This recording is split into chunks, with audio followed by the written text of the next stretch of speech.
व्यक्त करण्याचा दिवस। पण कौटुंबिक कलहातून वडील आणि मुलांची ताटात तूट होते, त्यामुळे या मुलांना वडिलांना भेटणंही कठीण होतं। नागपुरात मुलांपासून दुरावलेल्या अशाच काही वडिलांनी मुलांची वाट बघण्यात आजचा फादर्स डे घालवला।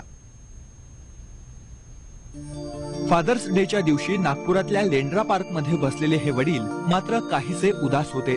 कौटुंबिक कलहामुळे पत्नी आणि मुलांपासून दूर झाल्यानं कित्येक वर्षांपासून त्यांना आपल्या मुलांना भेटताही आलेलं नाही।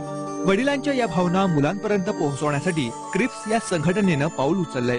पत्नी पीडित पुरुषांना न्याय देण्यासाठी ही संस्था कार्यरत आहे।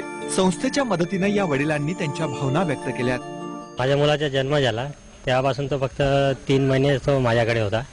त्याच्यानंतर तेव्हा तो गेला, तेव्हापासून तो मला भेटला नाही आजपर्यंत।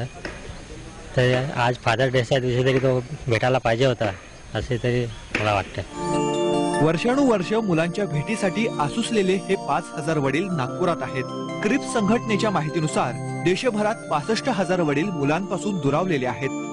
इतने सारे पेचीदे कायदे हैं कि 2-2, 3-3 साल तक के बच्चों के मिलने के लिए इंटरिम कस्टडी के लिए सुनवाई नहीं होती है। और आज जो स्पेशली फादर्स डे है, तो फादर्स डे में कम से कम हम चाहते हैं कि एक बार तो साल में हम हमारा बच्चे का मुंह देखें। हमारा भी इच्छा होती है प्यार करने की हमारे बच्चे से।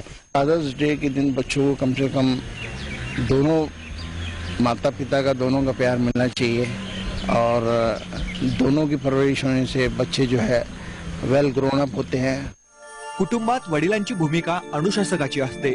एक सुजाण नागरिक बनण्यासाठी ज्याप्रमाणे आईचं प्रेम गरजेचं असतं, तसंच वडिलांचं अनुशासनही गरजेचं असतं। आज फादर्स डेच्या निमित्तानं हा संदेश देण्याचा हा प्रयत्न। ETV news Nagpur.